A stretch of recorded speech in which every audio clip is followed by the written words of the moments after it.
India 2023।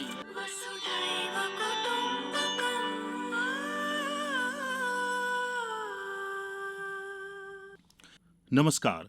हमारे इस खास कार्यक्रम में आपका स्वागत है। मैं हूं राशिद अहमद खान। वसुदैव कुटुंबकम, एक पृथ्वी, एक परिवार, एक भविष्य, इसी थीम पर भारत की अध्यक्षता में नई दिल्ली में आज से आयोजित किया जा रहा है G20 शिखर सम्मेलन। हमारे इस विशेष कार्यक्रम में हम विशेषज्ञों से समझेंगे कि G20 बैठक क्या है, इसमें किन किन मुद्दों पर चर्चा होती है, भारत में इसके होने के क्या मायने हैं और इसका भारत को क्या फायदा होगा।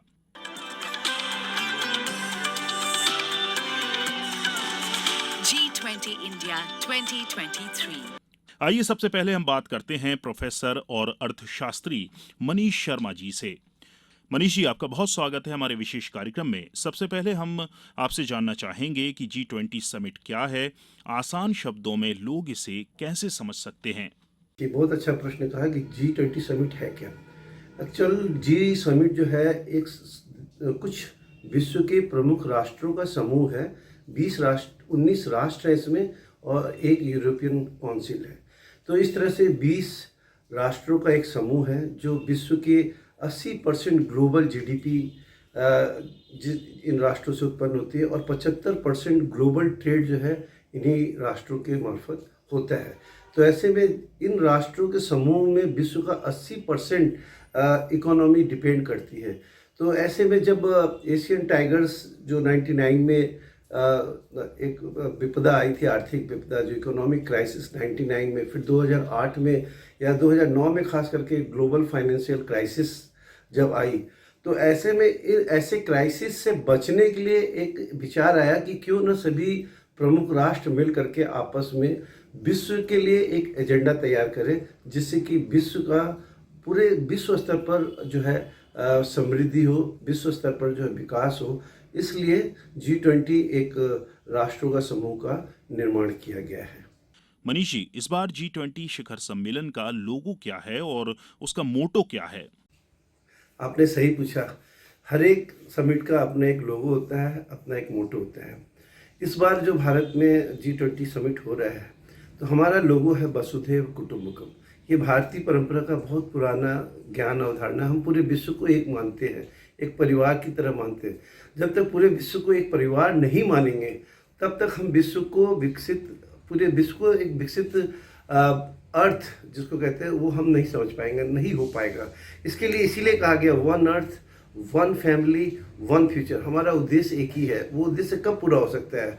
जब हम पूरे विश्व को एक परिवार मान के चलेंगे। आपने दूसरा प्रश्न पूछा कि फाइनेंस ट्रैक और शेरपा ट्रैक क्या है।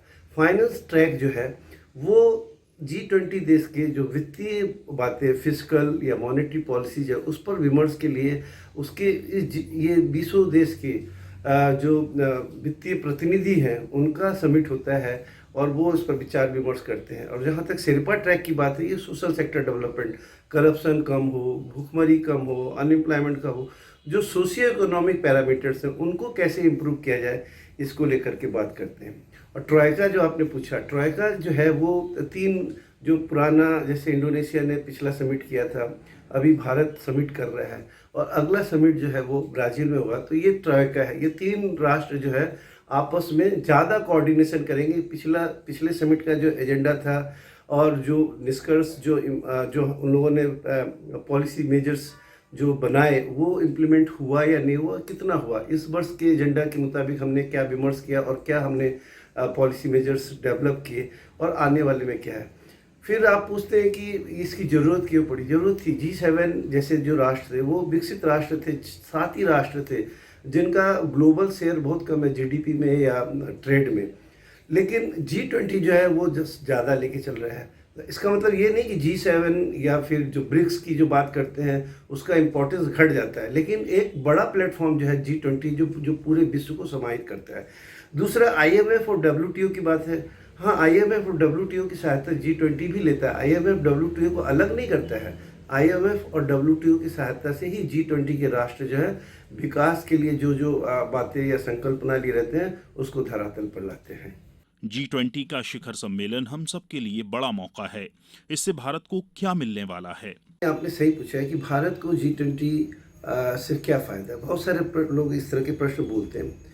भारत के इस अमृतकाल के अवसर पर और भारत खास करके जब विश्व का 5वां अग्रणी अर्थव्यवस्था बन चुका है, तो ऐसे में हमारे पास एक अच्छा अवसर है जिससे कि हम फ्यूचरिस्टिक, इंक्लूसिव और प्रॉस्पेरस सोसाइटी के लिए, भारतवर्ष को विकास करने के लिए हम अपने एक्सपर्टीज़ को दुनिया के विशेषज्ञों के सामने रख सके, ऐसा एक अवसर हमें मिला। आपको पता होगा कि बीते समय जब कोरोना काल था, तब हमने किस तरह से वैक्सीन के मार्फत विश्व में अपनी पहचान बनाई और कोरोना को किस तरह से हमने हैंडल किया।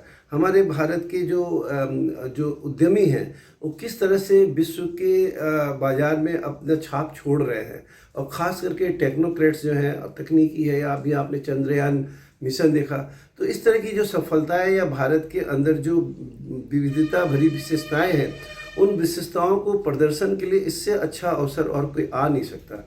हम अपनी डेमोक्रेटिक वैल्यूज़ की बात करें, हम अपने अगर स्ट्रैटेजिक जो हमारा इम्पोर्टेंस है, खास करके दक्षिण एशिया देशों में, साउथ ईस्ट एशिया, जो दक्षिण पूर्वी एशिया में हमारा जो आधिपत्य है, तो इस आधिपत्य का फ़ायदा लेते हुए G20 के राष्ट्रों के राष्ट्राध्यक्षों के सम्मुख हम अपना एक अपना स्ट्रेटेजिक प्लान कह सकते हैं, या हम अपना छाप छोड़ सकते हैं, जो निश्चित रूप से भारत के विकास में बड़ी भूमिका निभाएगा, और ख़ास करके जो विदेशी निवेश है, उस निवेश को आकर्षित करने में मैं मानता हूं कि वो बहुत अधिक सक्षम रहेगा।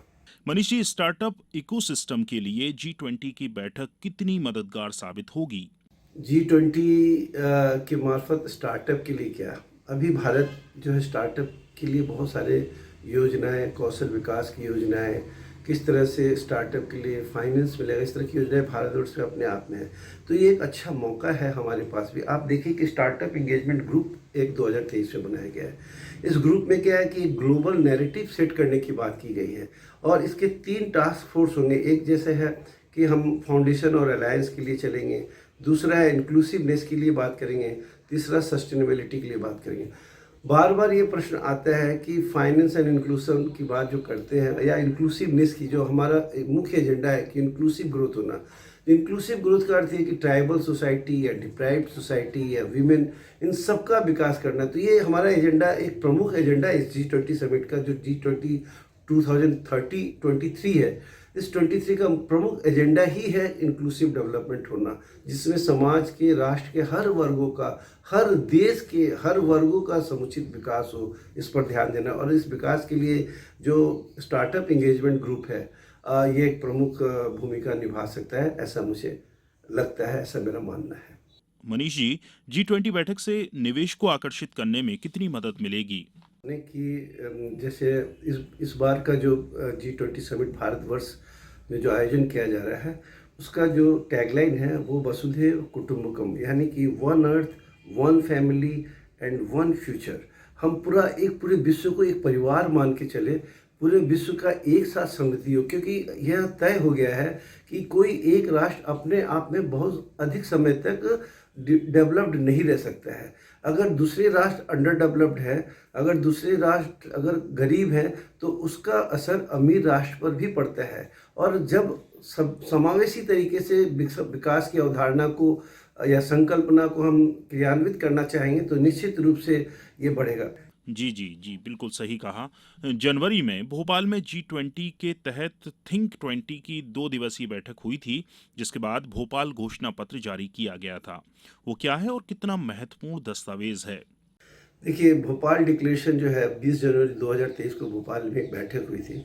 करीब 200 मीटिंग्स 32 सेक्टर्स पर चर्चा की है, जो अर्थव्यवस्था के 32 विभिन्न क्षेत्र हैं, उन क्षेत्रों पर चर्चा की है। चर्चा करने के बाद में एक अपील किया गया सभी स्टेक होल्डर के साथ में कि हम इंक्लूसिव डेवलपमेंट के लिए काम करें। हमारा फोकस जो है इंक्लूसिव डेवलपमेंट के लिए हो, इंक्लूसिव डेवलपमेंट ट्राइबल के लिए, दलित के लिए। और जिस तरह से कॉम्पिटिटिवनेस ग्लोबल इकोनॉमी में या ग्लोबल मार्केट में बढ़ रही है, तो एक खतरा, एक डर बना रहता है कि इस कॉम्पिटिटिव मार्केट में क्या ये वंचित जो ग्रुप है, वंचित जो सेक्शन ऑफ द सोसाइटी है, वो उनका अस्तित्व रह पाएगा कि नहीं। तो उसको एक प्रोटेक्ट करने के लिए हम जो है इस बार जो है भोपाल डिक्लेरेशन के माध्यम से इंक्लूसिव डेवलपमेंट के लिए हम फोकस करने की बात की थी। एक बहुत महत्वपूर्ण मसौदा तैयार किया गया था भोपाल में, और हम खुशनसीब है कि हमारे भोपाल से ही इस तरह का एक विचार जो है G20 के राष्ट्राध्यक्षों के सम्मुख आया या प्रतिनिधियों के सम्मुख आया, और इस तरह की बातें भोपाल डिक्लेरेशन के रूप में हम जानते हैं। जी, बहुत शुक्रिया मनीष जी। हमने भोपाल स्थित पंडित माखनलाल चतुर्वेदी राष्ट्रीय पत्रकारिता एवं संचार विश्वविद्यालय के कुलपति एवं शिक्षाविद प्रोफेसर KG सुरेश सर से बात की। सर, G20 शिखर सम्मेलन में इकोनॉमिकल मुद्दों को छोड़कर और बाकी के मुद्दे कौन-कौन से हैं और ये समाज के लिए कितने महत्वपूर्ण हैं? G20 का जो दिल्ली में जो सम्मेलन हो रहा है वो न सिर्फ भारत के लिए अपितु पूरे विश्व के लिए बहुत ही महत्वपूर्ण सम्मेलन है। विश्व के महाशक्तियाँ जो भी हर महाद्वीप से जो बड़े ताकतें हैं वो तो इसमें भाग ले ही रहे हैं, बल्कि पूरा विश्व का प्रतिनिधित्व भी इस सम्मेलन में हो रहा है।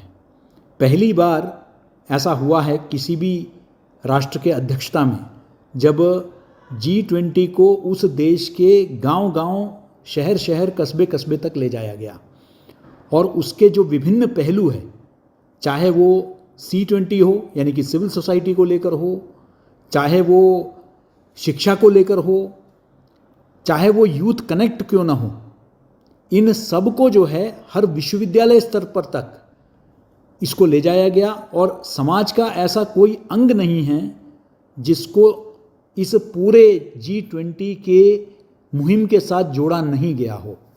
G20 में आर्थिक विषय तो अपनी जगह है ही, क्योंकि विश्व का भविष्य क्या होगा, और विशेषकर एक ऐसे समय में जहां संयुक्त राष्ट्र की एक सीमित भूमिका दिखती है, तो ऐसे समय में भारत के नेतृत्व में क्या G20 के जितने राज्याध्यक्ष हैं, राष्ट्रपति, प्रधानमंत्री और अन्य प्रतिनिधि जो दिल्ली में उपस्थित होंगे, वो पर्यावरण को लेकर, क्योंकि आज हम ग्लोबल वार्मिंग के बारे में सुनते हैं, क्लाइमेट चेंज के बारे में सुनते हैं, अपने ही देश में हम देखते हैं कि किस तरीके से बाढ़ ने जो है तबाही एक तरफ मचा रखी है, तो दूसरी तरफ देश के कुछ हिस्से जो है सूखे से पीड़ित है।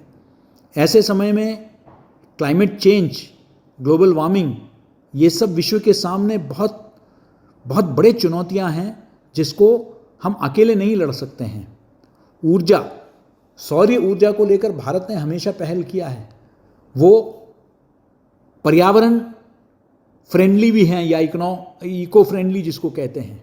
सौर ऊर्जा से बहुत सारे जो प्रदूषण से संबंधित तो विषय तो है ही जो जिसका निराकरण हो सकता है, लेकिन साथ ही साथ बहुत बड़े तादाद में, क्योंकि अफ्रीका के देशों में, एशिया के देशों में सूर्य का बहुत प्रभाव है, वहाँ सूर्य से जो ऊर्जा आती है उसकी कमी नहीं है, और उसको हम अपने जनता के उत्थान के लिए किस तरीके से बेहतर कर सकते हैं, इस पर विचार किया जा सकता है। इसी तरीके से सस्टेनेबल डेवलपमेंट गोल्स जो इस पूरे विश्व के सामने रखा गया है संयुक्त राष्ट्र द्वारा, उसमें मानवीय विकास के लिए यानी कि ह्यूमन डेवलपमेंट, उसको हम किस तरीके से, चाहे वो स्वास्थ्य का क्षेत्र हो या शिक्षा का मामला हो, किस तरीके से हम देश विश्व भर के जो विकासशील जो देश हैं उनको हम किस तरीके से सामाजिक दृष्टि से उनका हम उत्थान कर सकते हैं, शैक्षणिक स्तर पर कैसे उत्थान, आजीविका एक विषय है जिसको लेकर जो है बेरोजगारी जैसे चुनौतियां पूरे विश्व के सामने हैं, इसके लिए क्या समाधान, एक स्थायी समाधान हो सकता है।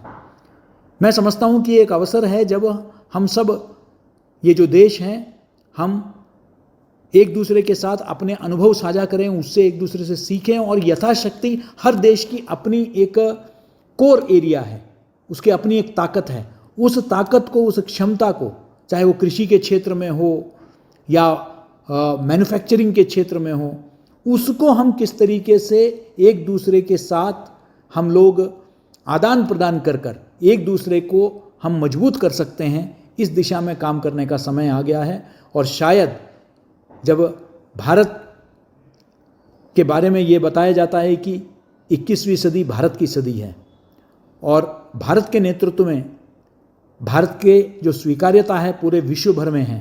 भारत का हमेशा वसुधैव कुटुंबकम भारत का एक मूल मंत्र रहा है और भारत जब कुछ करता है तो वो अपने निजी स्वार्थ के लिए नहीं करता है, समस्त विश्व के कल्याण के लिए करता है। इसलिए भारत जब बोलेगा और भारत से जब ये आवाज़ उठेगी तो मैं समझता हूँ कि उसकी विश्वसनीयता, उसकी स्वीकार्यता बहुत अधिक होगी और बहुत प्रभावी होगा। मुझे पूरा भरोसा है कि ये जो कॉन्फ्रेंस है वो न सिर्फ भारत के लिए गौरवान्वित करने का पल है अपितु पूरे विश्व के लिए एक मार्ग प्रशस्त करने का भी पल होगा। धन्यवाद। G20 शिखर सम्मेलन पर केंद्रित हमारे इस विशेष कार्यक्रम में इतना ही। नमस्कार।